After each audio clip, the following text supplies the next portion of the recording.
Irmãos, vamos abrir a palavra do Senhor na primeira epístola de Paulo aos Coríntios, capítulo 15.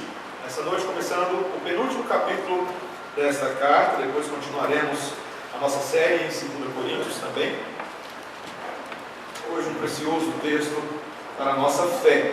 1 Coríntios, capítulo 15, versículos 1 a 11. É só você que preste atenção na leitura da palavra de Deus, que assim nos diz. Irmãos, venho lembrar-vos o evangelho que vos anunciei, o qual recebestes e no qual ainda perseverais.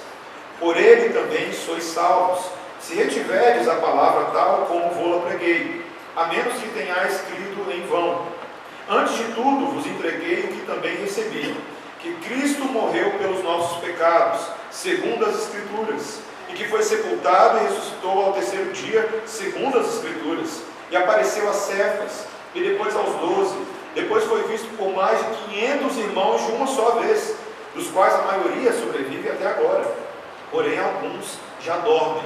Depois foi visto por Tiago, mais tarde por todos os apóstolos, e afinal, depois de todos, foi visto também por mim, como por um nascido fora de tempo, porque eu sou o menor dos apóstolos, que mesmo não sou digno de ser chamado apóstolo, pois persegui a igreja de Deus. Mas pela graça de Deus sou o que sou, e a sua graça que me foi concedida não se tornou vã. Antes trabalhei muito mais do que todos eles. Todavia, não eu, mas a graça de Deus comigo. Portanto, seja eu ou sejam eles, assim pregamos e assim crestes. Essa é a palavra do Senhor. Vamos orar. Senhor, nós te exaltamos pelo Santo Evangelho de Cristo Jesus, o qual estudaremos a partir de agora. Senhor, não temos condições de compreender a dimensão dele sem a tua divina intervenção. Senhor, teu Espírito agindo de tal maneira a quebrar os grilhões do nosso coração, iluminando tanto as palavras da lei, como iluminando as nossas almas. Faça essa ponte por nós, em nome de Jesus. Amém. Irmãos, dizem que algumas das revoluções mais eficientes da história são aquelas também mais silenciosas. Aquelas que começam a acontecer quando ninguém está percebendo, na calada da noite, e de repente elas explodem e transformam o mundo, seja para o bem ou seja para o mal. Claro que, quando você pensa nas aulas de história, as principais revoluções que aconteceram não foram assim tão silenciosas. Muitas delas foram bem sangrentas, para falar a verdade. Você pensa na Revolução Francesa, na Guerra Civil Americana. Mas algumas dessas principais transformações sociais silenciosas vêm de gradativos processos de mudança na cultura, onde acontecem algumas das principais revoluções. Então você poderia pensar na revolução afetiva, a revolução dos afetos, aquela no qual o homem moderno se pauta pelos seus sentimentos. Ele é um homem romântico, é um homem que toma decisões a partir da forma como ele se sente nesse mundo. A revolução tecnológica, aquela na qual todos os nossos estilos de vida estão sendo transformados. As pessoas andavam, antigamente era o homem ereto, agora é o homem curvado. Mas, meus irmãos, há um outro tipo de revolução que nós queremos falar nessa noite, que está acontecendo neste exato momento. Ela não é de ordem meramente secular ou social, ela é de ordem religiosa. Uma revolução que não foi iniciada por nenhum de nós, não foi iniciada por homem, mas sim pelo próprio Deus. O evangélico, se você está observando bem o que está acontecendo, está dando sinais, ainda que microscópicos, de algo que está acontecendo sim. Os famigerados evangelhos da prosperidade e do bem-estar, que foram tão famosos nessas últimas décadas, têm esgotado e saturado as massas. O povo está acordando, está caindo a ficha. E essa grande decepção está abrindo brecha para um novo evangelho. Ou melhor, um velho evangelho. Homens como John Piper, Tim Keller, John MacArthur, R.C. Sproul, Paul Washer, Augustus Nicodemos, Heber Júnior, Alderi Matos, Hernandes Dias Lopes e tantos outros, e alguns outros um pouquinho mais antigos, como Jonathan Edwards, Charles Spurgeon, C.S. Lewis e tantos outros, São representantes de um movimento enigmático que está surgindo diante dos nossos olhos em pleno século XXI. Em plena pós-modernidade relativista, individualista, cética, mística, algo está acontecendo. Deus está trazendo o seu povo para dentro da igreja. Deus está movendo pessoas, não em um país, aqui e ali, mas em várias partes do mundo, para encontrar a sua palavra. Mulheres, homens, crianças, jovens, velhos, sedentos pela verdade. E o que é que unem todos esses homens que eu acabei de citar? Não sei se você está familiarizado com qualquer um desses nomes, talvez um pouquinho aqui e ali, lido alguma coisa, visto algum vídeo. Mas o que é que une todos esses homens de diferentes tradições cristãs e teológicas? Meus irmãos, o que os une é um retorno ao verdadeiro evangelho. Esses homens se assemelham a um outro grupo de homens que há mais ou menos 500 anos atrás, em várias partes da Europa, fizeram o mesmo movimento, partilhavam do mesmo anseio. Homens como John Huss, Pedro Vermiglio, Wycliffe, Tyndale, João Calvino, Martinho Lutero, que se assemelham a outros que vieram também um pouco antes deles, homens como Agostinho, como Tertuliano, como Cipriano, como Clemente, homens que ao longo da história sabem que só há possibilidade de encontrarmos identidade, significado e felicidade no verdadeiro evangelho. E meus irmãos, eu ouso dizer, partilhando as palavras de um querido amigo e irmão meu aqui da igreja, com base no que nós temos observado, há ventos de avivamento, sim, neste momento.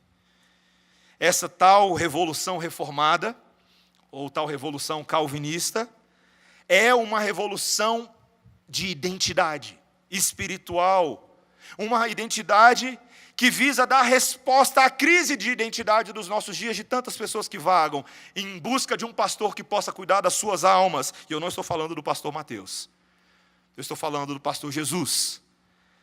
Este único capaz de dar sentido, significado, felicidade a todo homem e toda mulher que se encontra sob os seus cuidados. Meus irmãos, esse texto que nós estamos lendo hoje, ele é um texto basilar para mim e para você. Um texto que jamais será suficientemente repetido.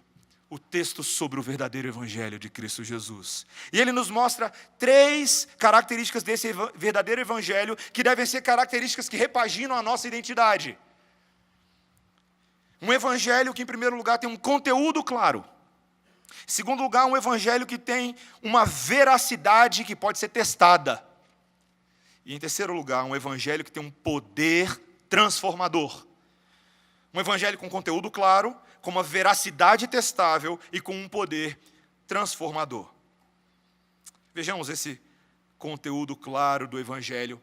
Em primeiro lugar, em que ponto nós estamos nessa carta de Coríntios? Nós estamos depois do caos, meus irmãos. Graças a Deus terminou o capítulo 14.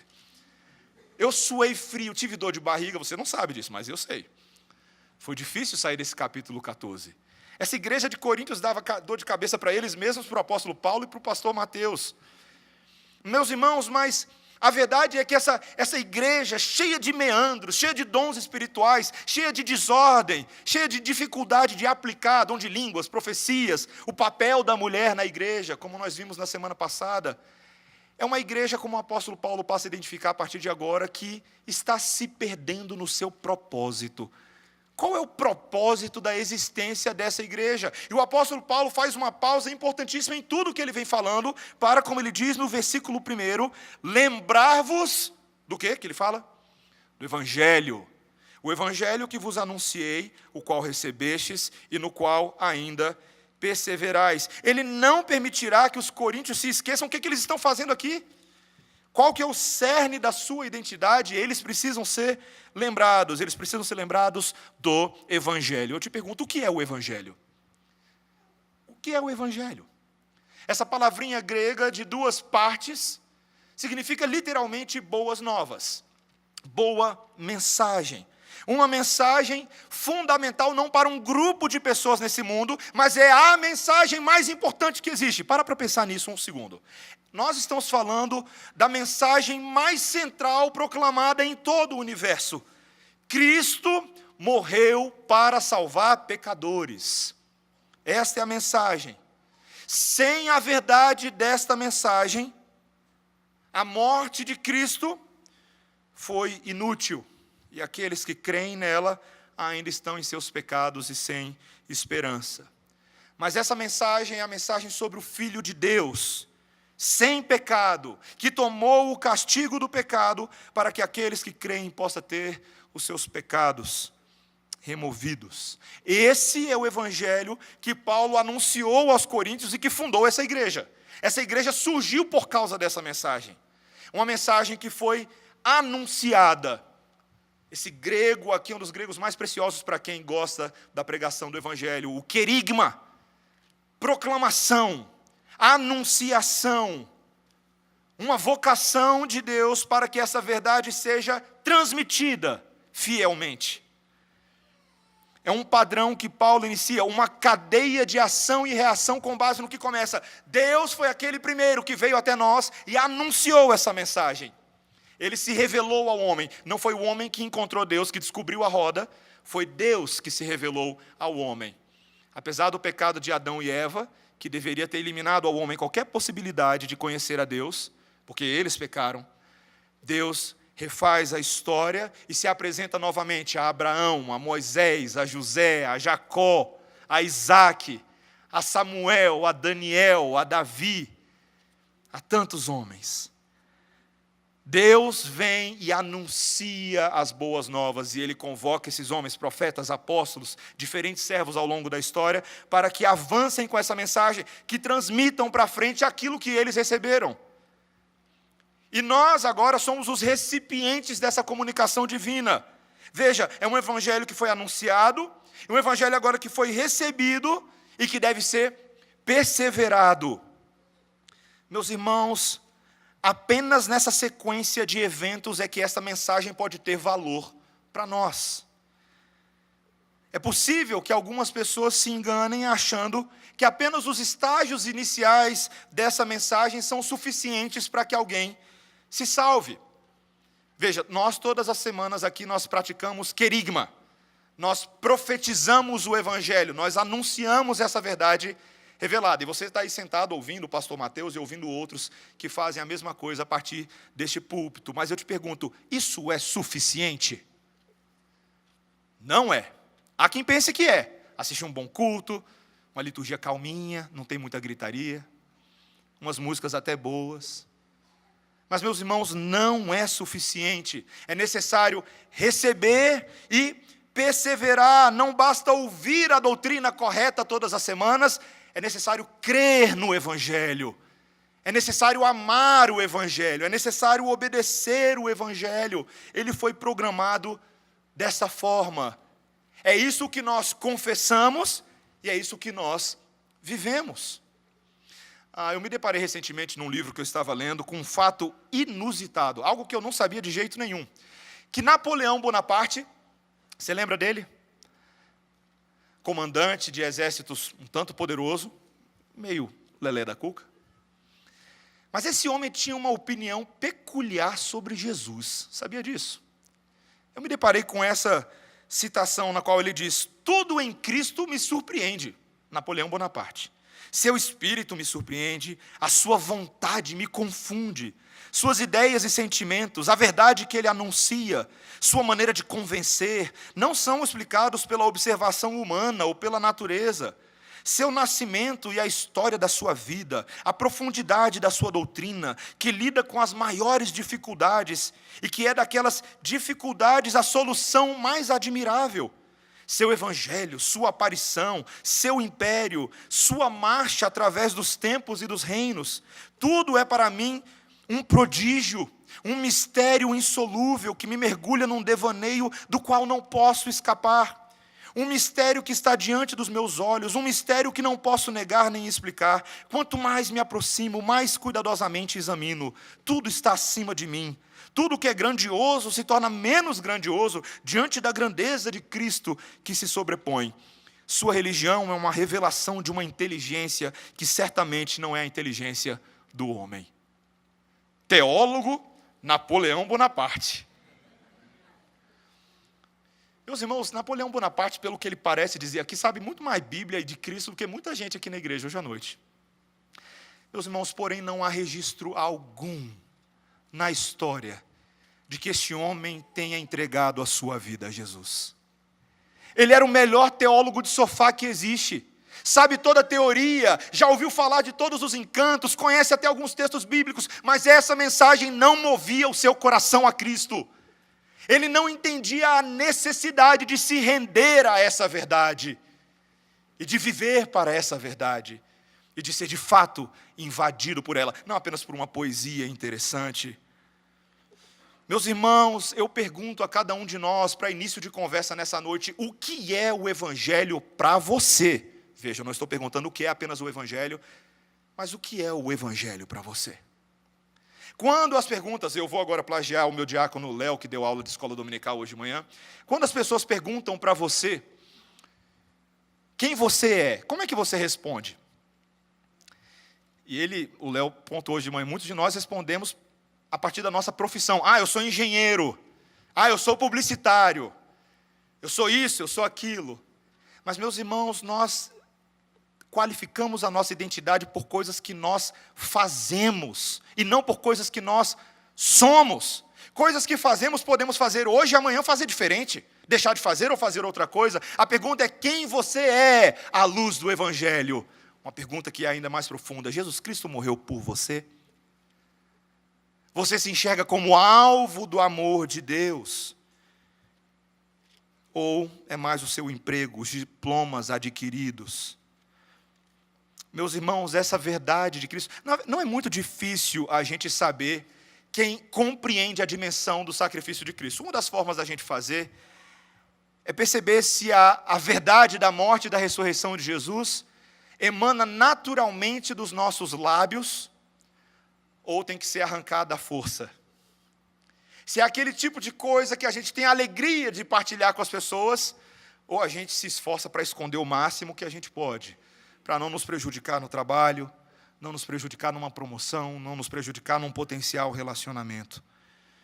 Meus irmãos, o que é o Evangelho de Cristo? Esse texto é para doer em cada um de nós. Até nós que já pertencemos ao Senhor, devemos revisitar a verdade. O que é o Evangelho de Cristo?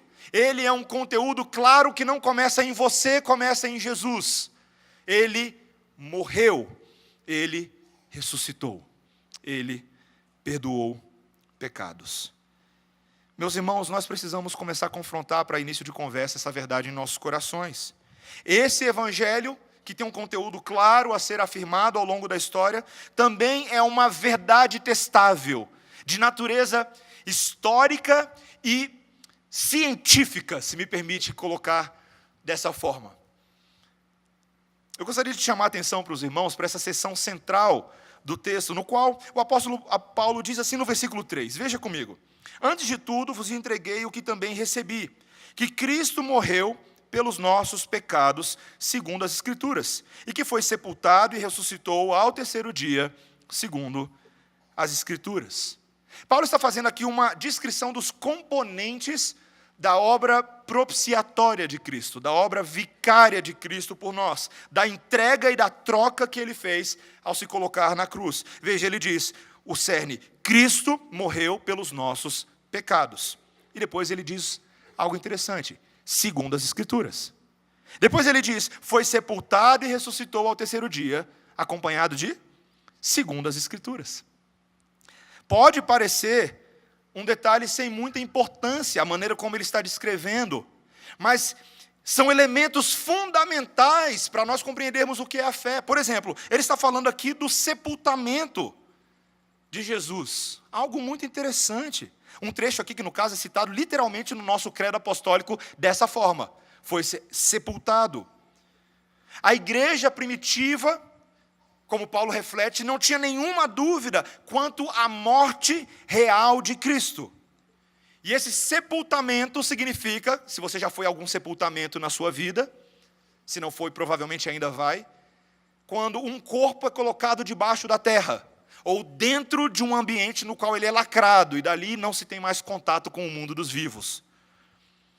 Esse fato é mencionado em todos os 4 evangelhos sinóticos, Mateus, Marcos, Lucas e João. E é muito interessante, estatisticamente, olhar a forma como ele é citado. Quase 1/3 dos 4 evangelhos é dedicado a relatos da morte de Cristo. Os incidentes que levaram a essa morte e se sucederam após ela. Mas os outros 2/3 dos 4 evangelhos são a preparação para o relato da morte de Cristo. Ou seja, meus irmãos, os evangelhos falam muito sobre a morte de Jesus. Se os escritores bíblicos nos deram esse registro, é porque é importante. Por outro lado, se Jesus foi de fato sepultado, logo a ressurreição de Jesus, como um comentarista coloca, é a revivificação de um cadáver. É algo de outro mundo, meus irmãos. É a manifestação de um poder esplendoroso, que sobrepuja as aparentes leis naturais e observáveis da ciência, deixando os homens totalmente perplexos diante do desconhecido. A gente não vê esse tipo de coisa acontecendo todo dia. E talvez nos pegue um pouco de surpresa, ou pegou de surpresa aqueles que testemunharam essas coisas pela primeira vez, mas nunca pegou de surpresa o próprio Deus, porque o texto nos fala que sempre foi segundo as Escrituras. Segundo as Escrituras. Novamente, pode parecer um detalhe sem importância, mas essa repetição ressalta que a morte e a ressurreição de Jesus foram precisamente cumpridos segundo as predições dos antigos profetas. Paulo, provavelmente, ao falar disso, ele está se referindo a uma dessas principais predições, que foi a que a gente leu hoje em Isaías 53. Me assusta, meus irmãos, o nível de detalhamento que Isaías, um profeta 700 anos antes de Cristo, trouxe a respeito da morte, da maneira como iria acontecer, da maneira como os homens iriam tratar Jesus, da maneira como ele mesmo responderia a todos aqueles atos malignos. Meus irmãos, não foi algo acidental, não foi um plano tardio de Deus para ver se dava um jeito na humanidade, fazia parte desde a eternidade de um projeto perfeito a fim de trazer a salvação a todos aqueles que creem. Meus irmãos, mas não foi somente Isaías que falou sobre isso. O Antigo Testamento, que para alguns de nós parece um testamento meio sem importância comparado com o Novo Testamento, exala profecias sobre a ressurreição de Jesus. Ainda que nem sempre da forma mais clara, mas indícios que aumentam a expectativa do povo de Deus sobre o que viria no futuro. No Salmo 16, versículos 9 e 11, nós lemos o salmista escrevendo: pois não deixarás a minha alma no Sheol. Sheol era o mundo dos corpos mortos. Nem permitirás que o teu santo veja corrupção, santo com S maiúsculo. Tu me farás conhecer a vereda da vida. Uma predição messiânica do que viria. Oséias, capítulo 6, versículo 2. Depois de 2 dias, nos ressuscitará. Ao 3º dia, nos levantará e viveremos com ele. Uma profecia de Oséias, a um povo passando por um monte de dificuldades, uma esperança de que eles seriam ressuscitados de uma maneira especial. Jonas 1,17. Então o Senhor deparou um grande peixe para que tragasse a Jonas. Como é que é, pastor? Quê? O que tem a ver isso com Jesus? E esteve Jonas 3 dias e 3 noites nas entranhas do peixe. Lá em Mateus 12:40, Jesus retoma essa história e ele diz: assim, pois, como Jonas esteve 3 dias e 3 noites no ventre do grande peixe, assim estará o Filho do Homem 3 dias e 3 noites no seio da terra. E você achava que era só a história de Jonas e o peixão. É a história de Jesus, meus irmãos. O Antigo Testamento aponta para Jesus e ele sabe disso muito bem. E todas as vezes que Jesus retoma essa história, pelo menos 5 vezes nos evangelhos, ele predisse claramente de que ele morreria e ressuscitaria, fazendo ponte com o passado. Esse era o grande teste. Agora, ele tinha que provar que era verdade.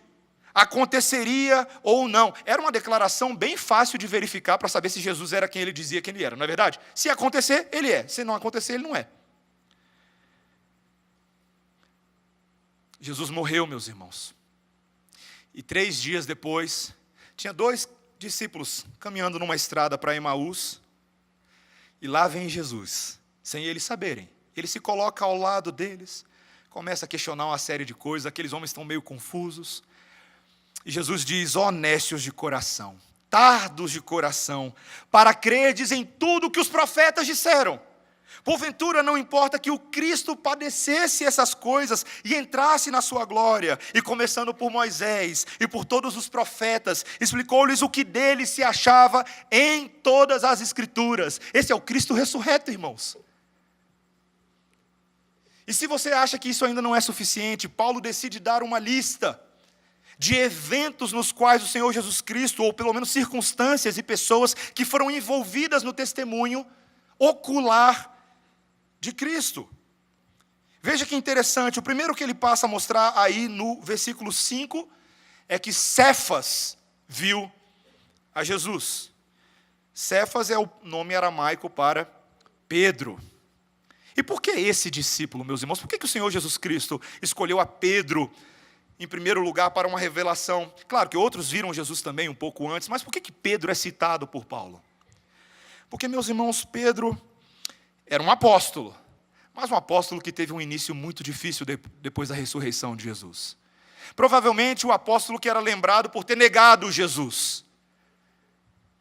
Pedro, pedra, cuja declaração Cristo, sobre a qual a declaração Cristo construiria a sua igreja, foi Pedro traidor. Mas Jesus deu a certeza e a segurança do seu perdão a Pedro. E Pedro, agora retomado como pastor de ovelhas, podia servir ao Senhor. E viu a Cristo, e testemunhou a Cristo. Depois o texto nos diz que Jesus apareceu aos 12 discípulos. Aquele grupo inicial que já estava meio capenga, eram ainda identificados como 12, mas Judas já não estava mais entre eles. Tomé também não estava no primeiro dia. Mas depois o texto nos diz que Jesus não apareceu somente a esses, mas apareceu a 500 testemunhas. E é interessante a forma como o texto coloca, porque Paulo diz que algumas dessas testemunhas viviam até os dias em que a epístola de Paulo foi redigida. Eles já estavam um bocado de tempo vivos a partir da ressurreição de Jesus. No mínimo, aqui nós estamos falando de 20 e 25 anos. No mínimo. Homens que poderiam testificar com seus próprios lábios que eles viram o Cristo ressurreto. Se você fosse fazer uma enquete do IBGE com eles e chegasse: mas você realmente viu Jesus? Eles falariam: eu vi com esses olhinhos que a terra há de comer. Vivinho da Silva. E aí eles perguntariam para o vizinho e perguntariam para mais 498 pessoas. E a resposta seria a mesma. Meus irmãos, é interessante que Paulo cita que alguns desses já não estão mais vivos, mas dormiram, é o que ele diz aqui no texto. É interessante ele falar isso, porque nós veremos no restante do capítulo que a ideia de dormir não é uma morte de caráter permanente, mas é a maneira como aqueles que estão em Cristo aguardam novos corpos, a manifestação do Cristo ressurreto na sua vinda final. Ele que é o primogênito dos mortos, o anúncio de uma nova era. Mas isso é spoiler do próximo sermão. Depois o texto diz que ele também foi visto por Tiago. Tiago não era do grupo original dos apóstolos. Tiago era o meio-irmão de Jesus. E você pensaria que o meio-irmão de Jesus não teria nenhum problema de aceitar a ressurreição de Jesus. Mas lá, meus irmãos, em João capítulo 7, versículo 5, fica claro que Tiago, num primeiro momento, não havia aceitado o caráter messiânico de Jesus. Ele teve dificuldade em crer. Mas depois de ver o Cristo ressuscitado, ele se tornou um crente e finalmente um líder da igreja em Jerusalém. Está lá em Atos capítulo 15. Tiago aparece no concílio dos apóstolos. E ele escreveu aquele livro que eu e você tanto amamos e que vai ser exposto no acampamento dos jovens. O livro de Tiago. Depois Jesus foi visto por todos os apóstolos. Cada um dos emissários de Jesus testemunhou esses fatos. Você percebe o que Paulo está tentando nos mostrar aqui, irmãos? Que a ressurreição de Jesus não é uma fábula, ela é verificável, ela é historicamente atestada. Sabe por que é importante isso, meus irmãos? Porque hoje em dia muitas pessoas rejeitam afirmações de fé, porque relegam essas afirmações ao plano da opinião, não é verdade? Da experiência individual. Olha, se você acredita nisso, tudo bem. Inclusive, num mundo plural e tolerante como o nosso, todas as opiniões têm que ser respeitadas. Mas essas opiniões não podem ser trazidas para a arena pública, porque elas não passam pelo crivo daquilo que é, em tese, aceito por todas as pessoas. Eu estou falando da ciência. Ciência. A ciência é o Deus social. Ela é o Deus no qual as pessoas colocam a sua fé cegamente. Não é verdade? Se você quiser vencer um debate, basta você dizer: ah, mas tal cientista descobriu, acabou, venceu o debate. Porque se é cientista, sabe tudo. Já viu de tudo, já testou tudo, todas as hipóteses são comprovadas. Por isso que todo mundo mete sempre um cientista, um analista, alguma coisa no meio como argumento de autoridade. Meus irmãos, a palavra de Deus, ela não foi dada para principalmente ensinar ciência, mas ela também não está em contradição com a ciência. Pelo contrário, algumas das suas próprias declarações antecipam descobertas científicas que vieram muitos anos depois. E onde quer que essas declarações da palavra de Deus tocam na ciência, elas são sempre precisas. Cada gota de água, esse é meu exemplo, cada gota de água no universo que você vê agora tem uma equação matemática para explicar a água. A ciência nos diz que ela é uma combinação de dois gases, hidrogênio e oxigênio, duas partes de hidrogênio para uma de oxigênio, se encontram para formar a água. Mas, meus irmãos, a Bíblia diz que isso não é acidente. Foi Deus quem teve essa sacada maravilhosa. Foi Deus quem decidiu não apenas revelar a água, mas nos beneficiar com a água. Nos dá água para beber quando você está com sede, te dá água para limpar a sujeira do seu corpo, para você tomar banho, te dá água que cai sobre a cabeça de justos e injustos, regando as plantações e as hortas, para que a graça comum de Deus se espalhe por esse mundo. Meus irmãos, Deus tem um conta-gotas celestial com o qual Ele mediu a palmos todas as porções de água que você pode encontrar, seja na terra ou fora da terra. Se um dia você encontrar água em Marte, foi Deus que fez também. Parece que já encontraram, né? Meus irmãos, nosso universo é um universo ordenado pelo Criador. As leis que nós chamamos de leis naturais, atestadas pelas ciências, foram estabelecidas por Ele mesmo. Você acha que essas coisas pegam Deus de surpresa? Não é a ciência que qualifica aquilo que a Bíblia diz que é verdade, é o contrário. É a Bíblia do Deus que é soberano sobre todas as coisas, que diz como Ele controla a ciência. Se Ele quiser abrir o Mar Vermelho, quem é tu, urubu, para questionar? Se Ele quiser fazer o morto vir à vida, a despeito de todas as comprovações científicas, quem você acha que você é, seu vasinho de barro quebradiço, para questionar o Criador? Meus irmãos, Deus ele é tão maravilhoso, que para comprovar o seu evangelho em Cristo Jesus, ainda que tenha sido um tanto miraculoso, Ele também respeitou aqueles critérios de cientificidade que são tão preciosos aos historiadores e outros. Veja a ressurreição de Jesus. Ela é datável, ela é acompanhada de personagens e registros em documentos bíblicos e extra-bíblicos, amplamente conhecidos. O número de testemunhas oculares é substancial. E eu não estou falando apenas de discípulos, mas também de muitos não crentes.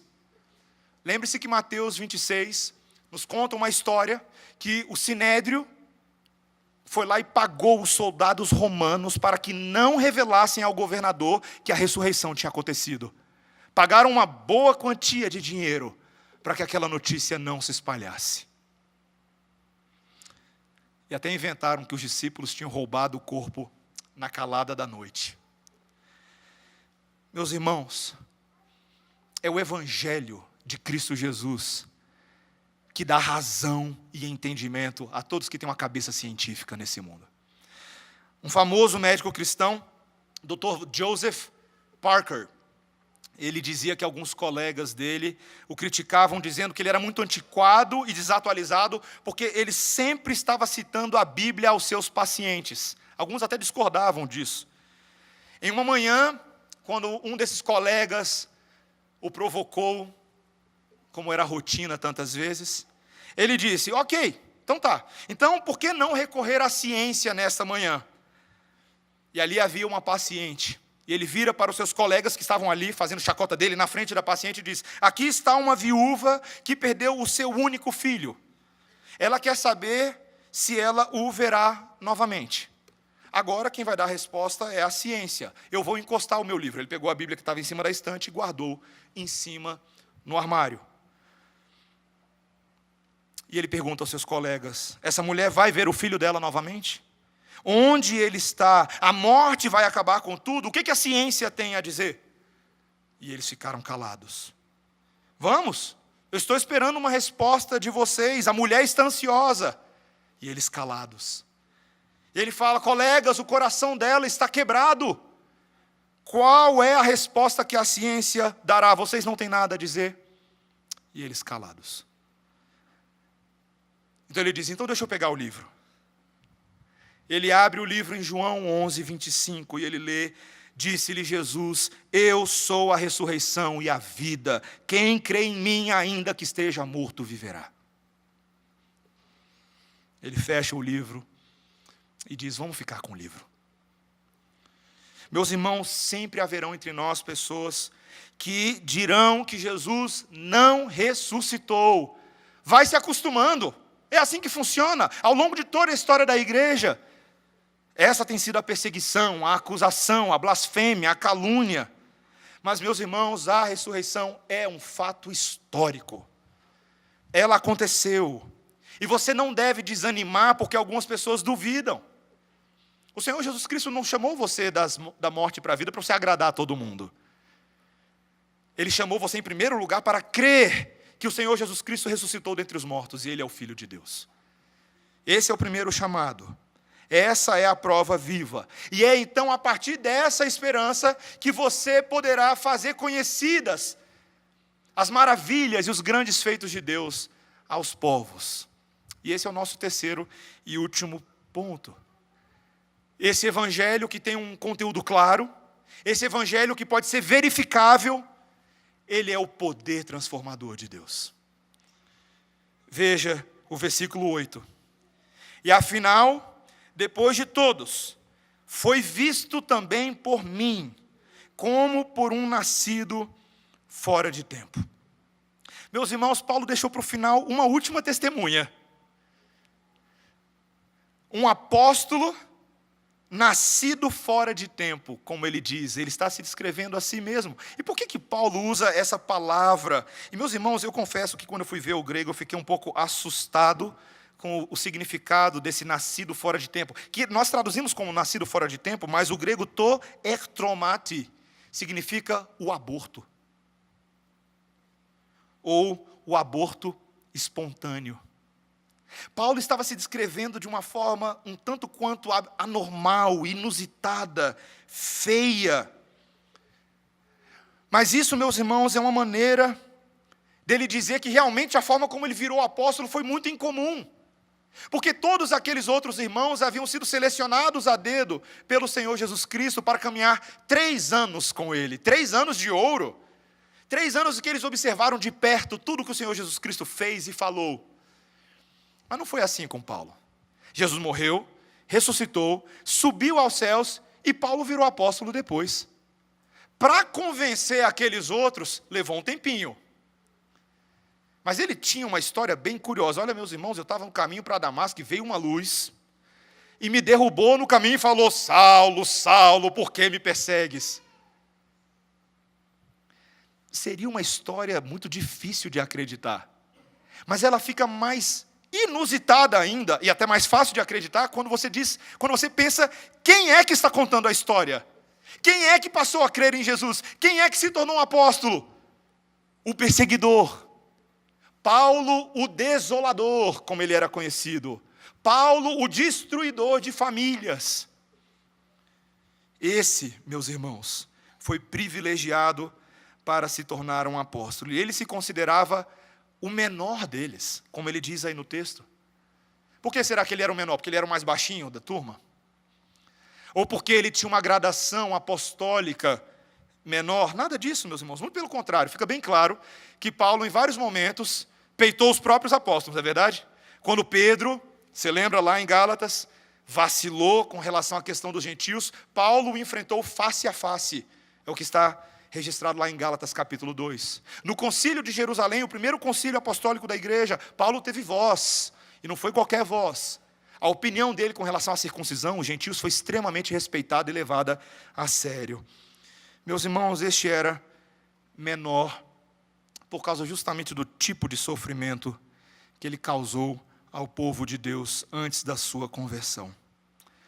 Meus irmãos, honestamente, um homem com esse pedigree jamais seria um apóstolo aos nossos olhos. Você já imaginou se fosse comigo? Pensa comigo. Você já imaginou se eu tivesse metade da história de Paulo? Eu acho que o presbitério jamais me ordenaria. Primeiro, eu ia ter que ver todos os papéis da prisão. Resolver o meu passado, as conexões ameaçadoras, as ameaças de morte. Depois tem que pensar na reputação da igreja. Vocês ficaram sabendo quem está pregando na redenção? É o terrorista. É o herege. Meus irmãos, o que é impressionante do que Paulo está contando é que essa não é a narrativa de Paulo. Essa é a narrativa da graça de Deus. A graça de Deus interveio, e por causa do favor imerecido de Deus para com um homem traiçoeiro e cruel, sua vida se tornou louvor a Deus. Veja o que ele diz justamente aí no versículo 10. Mas pela graça de Deus, sou o que sou. Irmãos, o nosso ser redimido é uma expressão da graça de Deus. Todo ser que respira, louva ao Senhor. E quando eu e você fomos alcançados pelo Senhor Jesus Cristo, nós passamos a ter um novo fôlego de respiração. Novo espírito foi soprado dentro de nós, e agora você que respira, você louva ao Senhor. Se Paulo fosse um elefante com a sua tromba, ele louvaria ao Senhor. Se ele fosse um grande urso polar com a sua barriga, ele iria louvar. Se ele fosse um peixinho no fundo do mar, ele louvaria ao Senhor sem parar de nadar. Mas ele não é elefante, ele não é urso, ele não é peixinho. Eu sou o que sou. Tenho um coração, um grande sorriso, uma linda canção. Se Deus me refez assim, um filho pródigo alcançado, uma ovelha perdida, um morto ressuscitado, assim vou louvar. Amém, irmãos? Amém, irmãos? Música de criança, teologia de marmanjo. Quantas vezes, irmãos, eu e você nos esquecemos desse evangelho? A gente vive a nossa vida religiosa, a gente cumpre determinados ritos, a gente agrada a vontade das pessoas, mas nós perdemos a dimensão da graça ressuscitadora de Cristo Jesus. E nós ficamos míopes, ensimesmados, murmuradores, consumidos pelas circunstâncias do tempo presente, vitimistas, dodói, mimi para tudo. Mas, meus irmãos, nós nos esquecemos que nos tornamos objeto de louvor do Criador. Não deveríamos ser objeto de desgosto e de desprazer. Se nós estamos vivendo assim, estamos perdendo o nosso tempo, e Paulo entendeu isso. Veja o que ele diz a partir de agora. Ele diz, essa graça não se tornou vã, a partir dos versículos 10 e 11. Antes, trabalhei muito mais do que todos eles. Veja que essa graça de Deus, que transformou um pecador em regenerado, não o levou à passividade. Você sabia que tem muita gente que acha que a graça de Deus é uma coisa assim meio passiva, que eu fico olhando Deus fazer, e aí tudo é graça, e eu fico quieto de braços cruzados no meu canto? Só que a graça não é isso. Pelo contrário, veja o que ele diz, que agora ele trabalhou muito mais do que todos os outros apóstolos.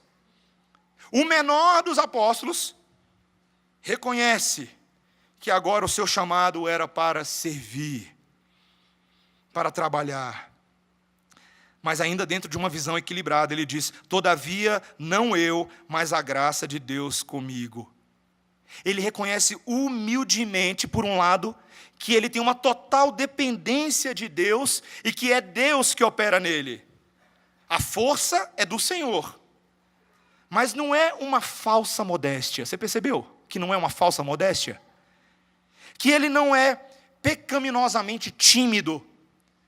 O diácono Myron nos ensinou ontem no grupo dos homens que timidez nas Escrituras é a palavra sinônimo de covardia, de ser medroso.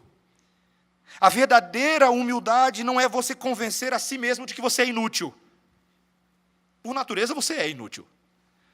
Mas é reconhecer o trabalho de Deus em você e arregaçar as mangas e falar: eu fui salvo para as boas obras. Eu não fui salvo pelas boas obras, mas eu fui salvo para as boas obras. Foram as boas obras de Jesus que te salvaram. E são para as boas obras de Jesus que agora você vive.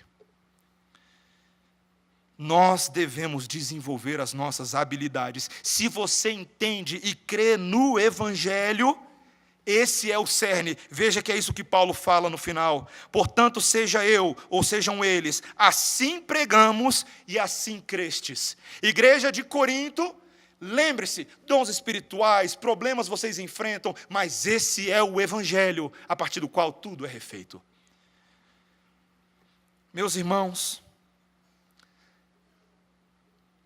essa é a operação que Deus quer fazer em mim e em você nessa noite. Muitas vezes eu e você achamos que para nós termos uma vida diferente, talvez você esteja pensando isso exatamente nessa noite, que para você ter uma vida diferente, uma vida que aos seus olhos seja bem-sucedida, produtiva, boa, alguma revolução vai ter que acontecer, não é verdade? Alguma notícia boa, algum tio de Minas Gerais ligar para você: tem uma herança de 5 milhões. É engraçado que essas coisas passam na nossa cabeça e a gente não tem coragem de verbalizar, não é? Eu adoraria, eu já falei para minha esposa, brincando várias vezes, que um dia eu vou revelar para ela que eu sou um homem muito rico e maravilhoso e vamos viajar ao mundo. Não vai acontecer, meus irmãos. Mas a gente sempre fica achando que alguma coisa assim tem que acontecer. Uma ligação de um programa de televisão, uma promoção inusitada no emprego. Você que está solteiro ou solteira, quem sabe uma paixão arrebatadora que te livre dessa miséria que você acha que é a sua vida. Eu não sei, irmãos, nós somos assim.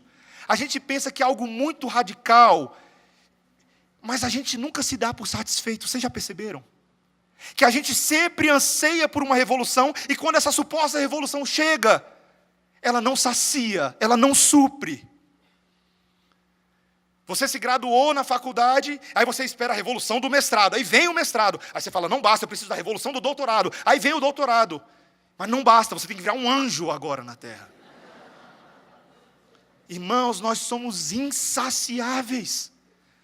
Nenhuma revolução terrena, ainda que silenciosa, pode mudar as nossas vidas. Sabe o que pode mudar as nossas vidas, irmãos? Uma revolução sangrenta. Tem que envolver sangue. Teve que ser uma revolução sangrenta. Porque o problema do nosso descontentamento, da insatisfação, era o pecado dentro de nós.